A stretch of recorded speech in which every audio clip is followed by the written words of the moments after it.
ब्रह्मा मुरारी त्रिपुरान्तकारी भूमिशतो बुधश्च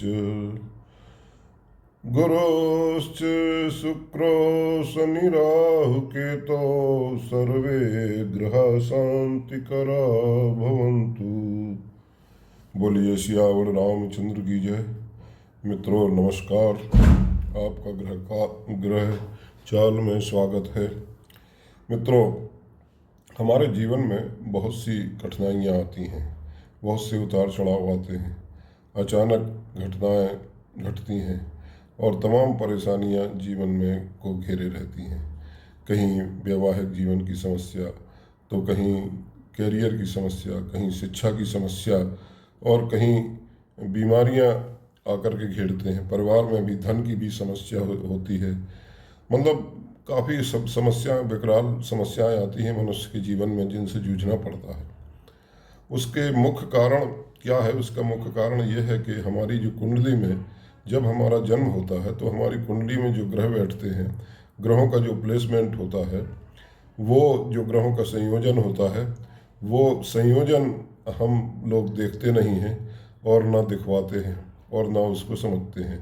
केवल पंडित जी से कुंडली बनवा ली और रख ली। इसके बाद कब काम आएगी? बोले साहब जब विवाह होगा तब काम आएगी, इसके बाद फिर कभी काम नहीं आना। तो ऐसा नहीं है, क्योंकि कुंडली के बारे में मैंने बहुत सी बातें बताई कि ये हमारा एक हमें डायरेक्शन देता है, हमें एक दिशा देता है, हमारे जीवन की दिशा देती है। तो हमें इसके बारे में हमेशा सतर्क रहना चाहिए और सजग रहना चाहिए। तो मित्रों, आज इसी बिंदु पर लेकर के पहले तो यह है कि जैसे हमारी कुंडली में बहुत से दोष होते हैं और बहुत से योग भी होते हैं, और उन दोषों के पड़ जाने से वो योग भी फलित नहीं हो पाते हैं। तो इसलिए हमको पहले कुंडली को दोष मुक्त करके रखना चाहिए।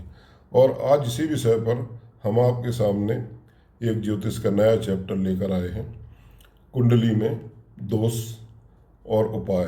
तो आज मैं मुख्य रूप से कम 15 दोषों के बारे में आपसे चर्चा करूंगा, जिसमें कुछ योग भी हैं जो कभी कभी दोष मतलब दुर्योग बना देते हैं।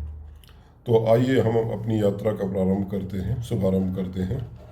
तो जैसे हमारी ये कुंडली है, जिसमें 12 भाव हैं। ये 12 भाव इसमें बने हुए हैं। लग्न 1, 2, 3, 4, चौथा भाव, पंचम भाव, षष्ठ भाव, सप्तम भाव, अष्टम भाव, नवम भाव और दसम भाव और एकादश भाव और द्वादश भाव। ये सब भाव हमारे जीवन से संबंधित जो हमारे कार्य क्षेत्र हैं उनसे ही संबंध रखते हैं। हमारे सामाजिक कार्य क्षेत्र से या हमारी कैरियर से संबंधित या हमारे और भी जितने भी जीवन में काम होते हैं वो सारे इन भावों से संबंधित हैं।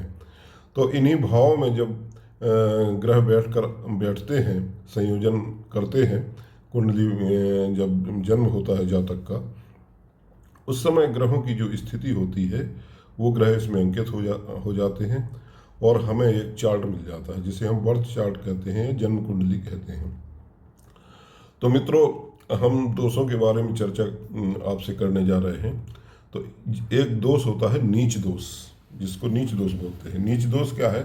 जब सूर्य जो है 7 नंबर राशि यानी तुला राशि में हो, कहीं भी बैठा हो कुंडली में किसी भी भाव में, और चंद्रमा 8 नंबर राशि वृश्चिक राशि में हो, मंगल 4 नंबर राशि में हो, बुध 12 नंबर राशि में हो, और गुरु जो है 10 नंबर राशि में हो, शुक्र जो है वो 6 नंबर राशि में हो, और शनि 1 नंबर राशि में हो, और राहु 9 नंबर या 12 नंबर राशि में हो। 9 नंबर मतलब धनु राशि, 12 नंबर मतलब मीन राशि, और केतु जो है वो 3 नंबर राशि में बैठा हो या 6 नंबर राशि में बैठा हो।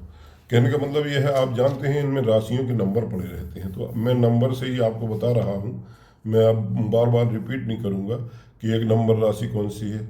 मैंने एक बार बता दी, जैसे 1 नंबर राशि मेष राशि हुई, 2 नंबर राशि वृषभ हुई, 3 नंबर राशि मिथुन हुई, 4 नंबर राशि कर्क हुई, 5 नंबर राशि सिंह हुई, 6 नंबर राशि तुला हुई, 7 नंबर 6 नंबर राशि कन्या हुई, 7 नंबर राशि तुला हुई, 8 नंबर राशि वृश्चिक है, और 9 नंबर राशि धनु है, और 10 नंबर राशि मकर है, 11 नंबर राशि जो है कुंभ है, और 12 नंबर राशि मीन राशि है। तो दोस्तों, अब जैसे जो नीच दोष है उसके लिए हमने बताया कि इन राशियों में किन किन राशियों में ग्रह जो है वो नीच के होते हैं। तो वो अगर ग्रह मान लीजिए इधर पर 1 नंबर राशि, मान लीजिए 7 नंबर राशि ये लिखी हुई है, इसमें यहाँ आकर सूर्य बैठ जाए तो वो नीच के हो जाएंगे। जब नीच के सूर्य हो जाएंगे तो जो सूर्य को अच्छा परिणाम देना चाहिए, हमारे जीवन में तरक्की देना चाहिए, हाँ प्रगति देना चाहिए, वो जो है रुक जाएगी हमारी, और हमारे साथ हो सकता है कि इसके और उल्टे विपरीत फल मिलने लगे हमें। तो इस तरह से हम ये देखते हैं कि अब क्या होता है कि कभी कभी ये जो नीच राशि होती है तो नीच भंग भी हो जाता है। जैसे मान लीजिए कोई कारक ग्रह हैं या शुभ ग्रह हैं, उनकी अगर दृष्टि पड़ती है, अगर वो शुभता में बैठे हुए हैं और कोई ग्रह नीच राशि में बैठा हुआ है, तो वो जो है उससे भी दोष दूर होता है। अब नीच भंग राजयोग भी बन जाता है उसमें। नीच भंग राजयोग क्या है? नीच भंग राजयोग जब दो ग्रह जो है किसी एक राशि में एक साथ युति में या एक साथ संगत में बैठे हों, जोड़े से बैठे हों, तो वहाँ पर क्या होता है कि वो नीच भंग राजयोग बन जाता है। मतलब एक ग्रह जो है अशुभ हो और एक शुभ हो, तो जो है नीच भंग हो जाता है उस ग्रह का। मान लीजिए गुरु बैठा हुआ है किसी राशि में, और गुरु के साथ मंगल बैठा हुआ है, और राशि है मकर। मकर मतलब 10 नंबर राशि। तो 10 नंबर राशि में क्या होता है कि गुरु वो नीच का हो जाता है और मंगल इसमें उच्च के हो जाते हैं। तो मंगल के कारण गुरु का नीच भंग हो गया, तो ये नीच भंग राजयोग मिल जाएगा आपको, मतलब दोष की जगह ये हो जाएगा। इसी तरह से जो है अगर कोई ग्रह नीच राशि में बैठा है और उसके स्वामी लग्न में या चंद्रमा से केंद्र में बैठे हैं, तो भी ये नीच भंग हो जाता है। मतलब जैसे उदाहरण के तौर पे कोई ग्रह नीच राशि में बैठा है, मान लीजिए इसमें 4 नंबर में मंगल बैठा, मान लीजिए 8 नंबर राशि है ये। अब 8 नंबर राशि में अगर चंद्रमा बैठा है, तो चंद्रमा से अगर नहीं, चंद्रमा कहीं बैठा है, मतलब मान लीजिए यहाँ पर चंद्रमा बैठा है, तो अब यहाँ चंद्रमा बैठा है, 9 नंबर राशि लिखी हुई है, तो 9 नंबर राशि का जो स्वामी है वो अगर केंद्र में कहीं पे बैठ जाता है, यानी गुरु अगर केंद्र में बैठे होंगे, तो चंद्रमा का जो नीच राशि का वो होगा, परिणाम होगा, वो खत्म हो जाएगा। इस तरह से इसी तरह से हम देखते हैं। तो चंद्र से क्या होता है? चंद्रमा जो है, चंद्रमा चूंकि भावनाओं का ग्रह है, तो अगर चंद्र दोष आ गया, उसमें नीच दोष आ गया, तो हमारी भावनाएं खराब हो जाएंगी।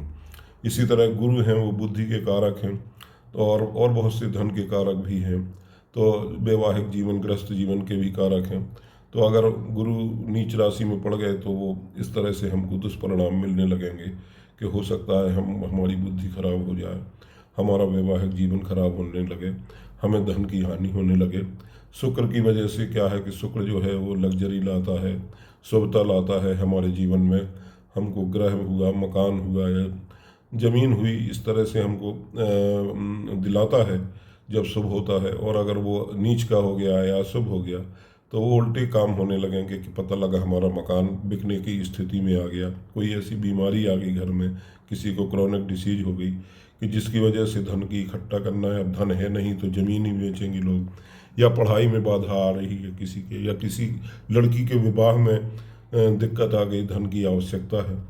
तो इस तरह से ये चीज़ें होती हैं। और सूर्य जो होते हैं, सूर्य वो सरकारी, जो हमको अगर कोई लाभ मिल रहा है तो वो सरकारी लाभ में हमें पता लगा कि हानि होने लगे, नुकसान होने लगे। कोई नौकरी में है, पता लगा उसकी नौकरी चली जाए, सस्पेंड हो जाए या बर्खास्त हो जाए।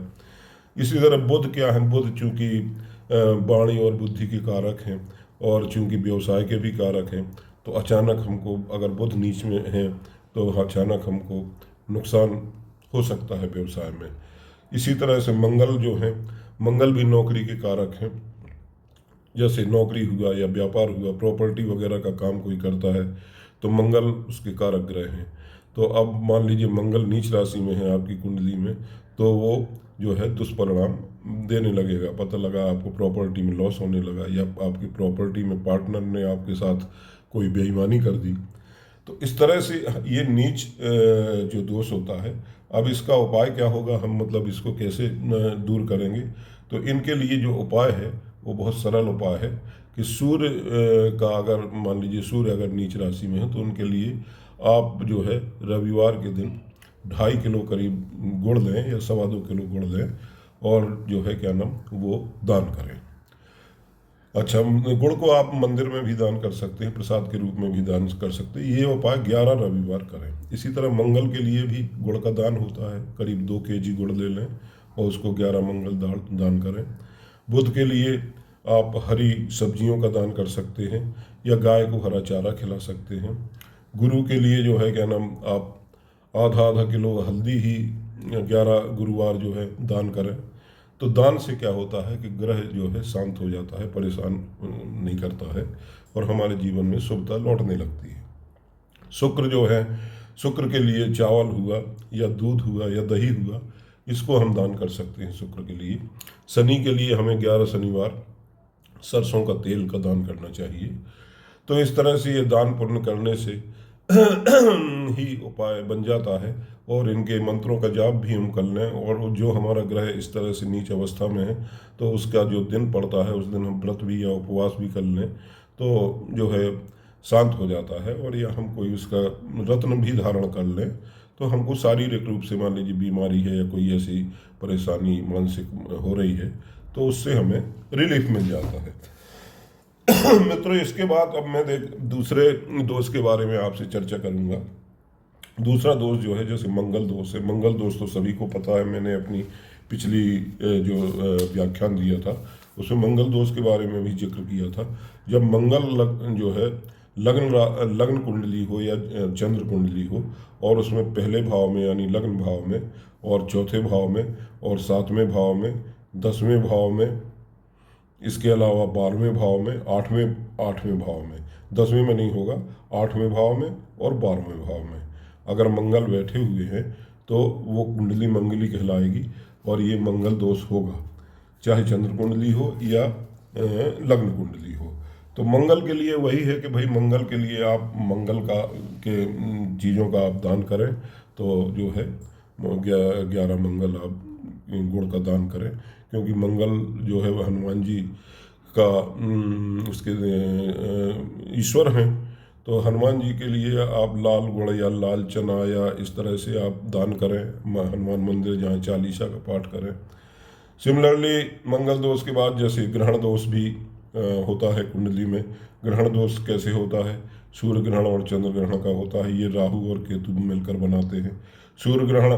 सूर्य और राहु की युति अगर कुंडली में है, मान लीजिए कहीं पर यहाँ पर सूर्य बैठे हैं और साथ में राहु बैठा हुआ है, तो ये सूर्य ग्रहण आपके कुंडली में बन गया। और इसको सूर्य इस दोष को पितृ दोष भी कहते हैं।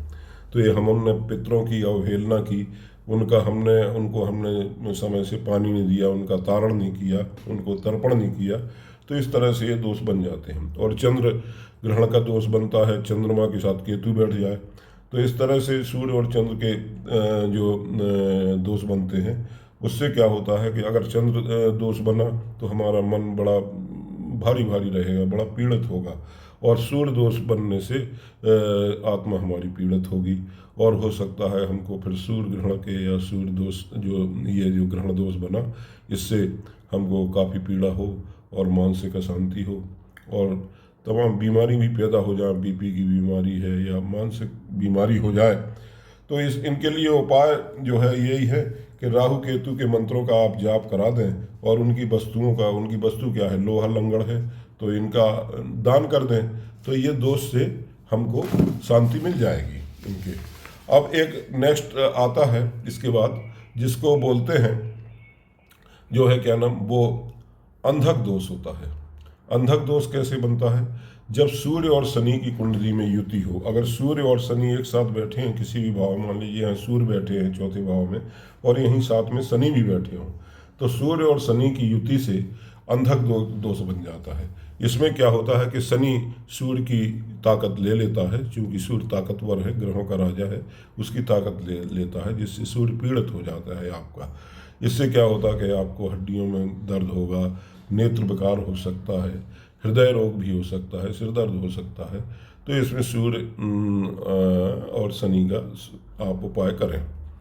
इसी तरह से काल सर्प योग मैंने बताया था, एक व्याख्यान पूरा काल सर्प योग पर दिया था कि जब राहु केतु की परिधि में सारे ग्रह आ जाते हैं, भले ही चाहे वो राहु के साथ भी बैठा हो या केतु के साथ भी बैठा हो, लेकिन एक तरफ ग्रह इकट्ठे हो जाते हैं तो वहाँ काल सर्प दोष बन जाता है। उसके उपाय के लिए हमको राहु के 80,000 मंत्र और केतु के 70,000 मंत्रों का जप करा करके, और जो सर्प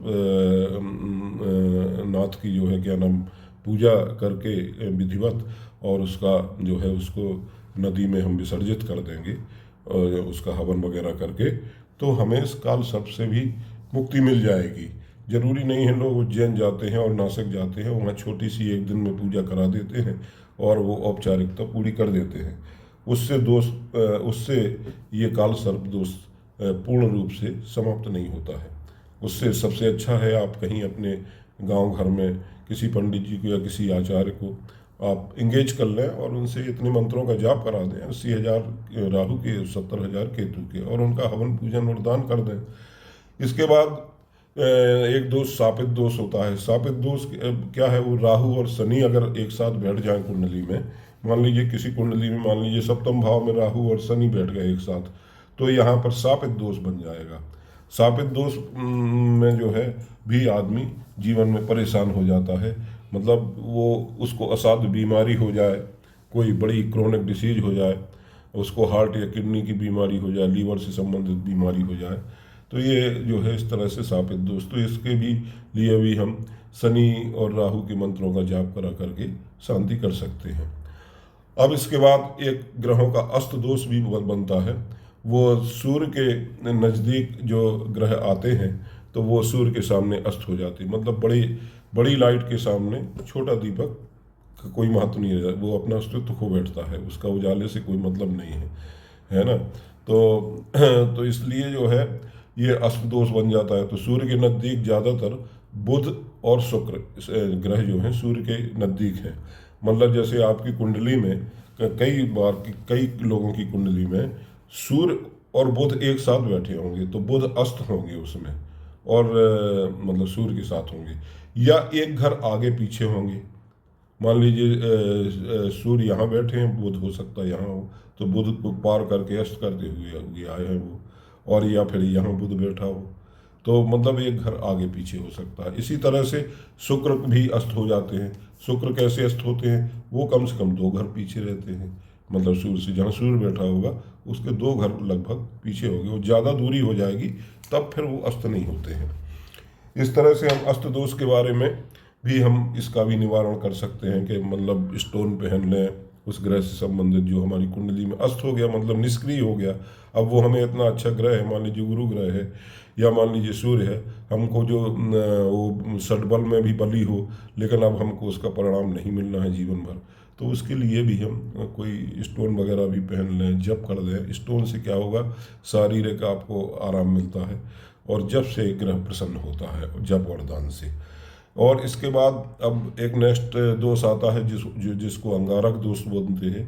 ये मंगल और राहु या मंगल और केतु के संयोग से बनता है। अगर कहीं मंगल और राहु एक साथ बैठ गए, मान लीजिए मंगल और राहु यहाँ बैठ गए, लग्न में ही बैठ गए, तो ये अचानक जो है दुर्घटना कराते हैं, मतलब और इतनी बुरी दुर्घटना कराएंगे कि पता लगा कि किसी का एक्सीडेंट हुआ कि उसमें हड्डियाँ तक नहीं मिली या कोई उसकी बॉडी ही नहीं मिली, मतलब इस तरह से अंगारक दोष बनता है, बहुत खतरनाक। तो ऐसे दोष, ये खतरनाक दोष के लिए हमको क्या है, मंत्रों का जप करा देना चाहिए मंगल के, और मंगलवार को हनुमान जी के हनुमान चालीसा का पाठ करें, सुंदरकांड का पाठ कराएं, हनुमान मंदिर जाएं, उनको सिंदूर वगैरह चढ़ाएं, उनको गुड़ वगैरह चढ़ाएं। इस तरह से हम दोषों से निवारण अपने स्वयं कर सकते हैं। हम कंटिन्यू करें, कम से कम 11 या 21 मंगलवार करें। और इसी तरह से इसके बाद एक चांडाल दोष भी बनता है। चांडाल दोष भी, ये जितने भी मतलब खराब ग्रह हैं, ये शनि राहु केतु, ये अगर शुभ ग्रहों के साथ बैठते हैं तो ये कोई ना कोई दोष बनाते हैं मित्रों। तो अब चांडाल दोष गुरु के साथ अगर राहु बैठ गया या केतु भी बैठ गया, मान लीजिए गुरु हमारे बैठे हुए हैं, मान लीजिए हमारे भाग्य भाव में बैठे हैं और यहाँ राहु बैठ गया या केतु बैठ गया, गुरु के साथ बैठा है, तो वो चांडाल दोष बना देगा। मतलब वो गुरु की शक्ति ले लेगा और गुरु को भी खराब कर देगा हमारे। तो इस ये चांडाल दोष भी बहुत खतरनाक होता है। मतलब अच्छा व्यक्ति का दुर्व्यसन में चला जाए, स्मैक वगैरह लेने लगे या बहुत ज़्यादा ड्रिंक करने लगे या वो तमाम ऐसे कारनामों में फंस जाए, तो इस तरह से इन दोषों को हमें पहले दूर करा लेना चाहिए। इसके बाद एक विष दोष भी होता है। विष दोष क्या होता है? शनि और चंद्र कुंडली में अगर एक साथ बैठ जाते हैं, मतलब जहाँ चंद्रमा बैठा है वहाँ शनि भी हैं, लिखे हुए हैं। मान लीजिए इस राशि में यहाँ शनि है और यहीं चंद्रमा आकर बैठे हुए हों कुंडली में, तो ये विष दोष बन जाएगा। इस विष दोष में भी भयानक बीमारी, यहाँ तक कि मृत्यु तुल्य कष्ट भी कभी जीवन में हो सकता है। इसके बाद जो है आता है मित्रों केंद्राधिपति योग। ये है एक योग, लेकिन इसको दोष में दुर्योग भी ये बन जाता है। कैसे दुर्योग बन जाता है? योग क्या है कि ये हमारे केंद्र के 4 भाव हैं, प्रथम भाव और चौथा भाव, सप्तम भाव और दसम भाव। अब इसमें अगर कोई शुभ ग्रह कौन से? गुरु, चंद्र, बुध और शुक्र। अगर ये जो इनकी राशि लिखी है उसी राशि में अगर ये बैठे होते हैं, मतलब अपनी स्वराशि में, मान लीजिए ये 4 नंबर राशि लिखी है और यहाँ चंद्रमा बैठ गए, मान लीजिए ये 7 नंबर राशि है शुक्र की, यहाँ शुक्र बैठ गए, तो ये शुक्र मालव्य राजयोग बनाएंगे, लेकिन केंद्राधिपति दोष लग जाएगा इन पर। और केंद्राधिपति का मतलब होगा कि जो शुभ ग्रह हैं उन्होंने केंद्र को अपने अधीन ले लिया, केंद्र के जो 4 भाव हैं, तो इसलिए वो केंद्राधिपति जो योग होता है वो दोष पे बदल जाता है। और ये दोष जो है बहुत खतरनाक होता है। जब हमारा कोई ग्रह खराब होता है, शुभ ग्रह, तो वो सारे और भी जो योग कुंडली में बन रहे हैं उनको भी भंग कर देता है। मतलब क्या भाई, केंद्र पे तो सबका अधिकार है, शनि का भी है, मंगल का भी है, सूर्य का भी है, लेकिन ये 4 शुभ ग्रह अगर स्वयं इस पे आधिपत्य कर लेते हैं, कब्जा कर लेते हैं, तो वो ये इनको दोष लग जाता है। तो ये केंद्राधिपति दोष भी बनता है। तो इसमें भी हमको उसी संबंधित ग्रह का जाप वगैरह करा देना चाहिए। इसके बाद षडाष्टक योग होता है। षडाष्टक योग क्या होता है?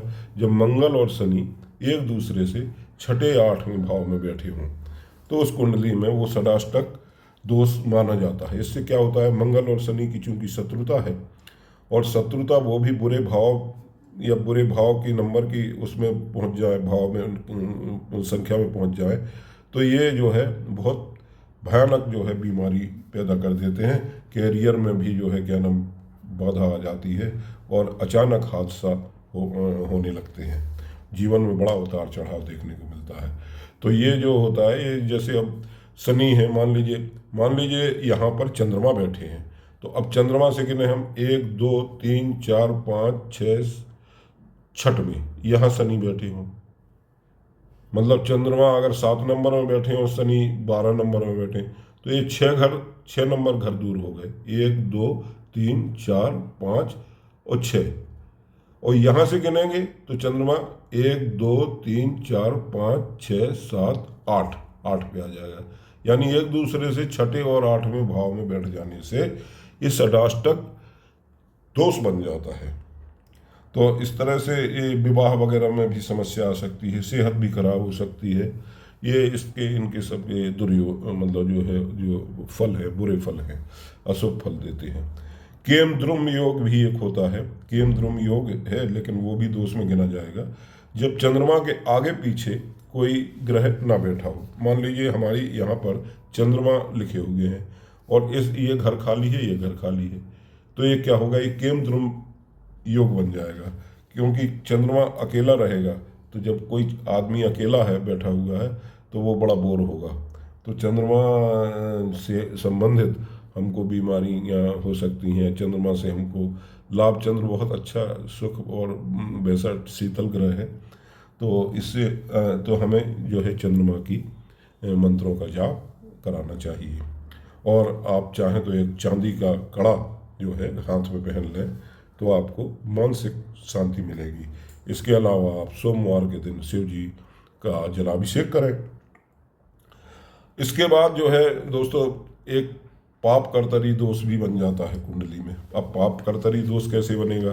पाप कर्तरी दोष भी ऐसे बनता है कि अगर कोई शुभ ग्रह बैठा हुआ है और उसके आगे और पीछे के घर में अगर पापी ग्रह बैठा हो और शुभ ग्रह बैठा हो, तो ये पाप कर्तरी यानी ये अपना शुभ फल नहीं दे पाता है, ये अशुभ फल देने लगता है, देने में अक्षम हो जाता है, क्योंकि आगे और पीछे अशुभ ग्रहों की युति हो जाती है और इस युति से, अशुभ ग्रहों की युति से ये दोष आ जाता है।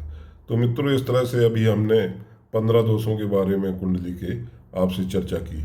अच्छा, जो भी ये दोष का निवारण कराएं या जो भी मंत्र जाप कराएं, तो उसके लिए बाकायदे संकल्प लेकर के ही जाप करें, या दान भी करें तो भी वो एक संकल्प बना लें पहले, और इसके बाद आप जो है उसका जो भी है वो उपाय करें।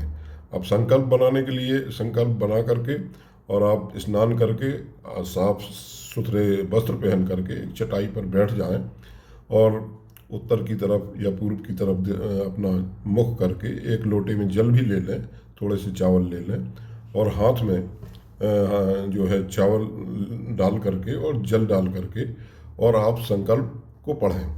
संकल्प आप चाहें तो आप नोट कर सकते हैं कि मैं फला फला अपनी कुंडली में फला ग्रह की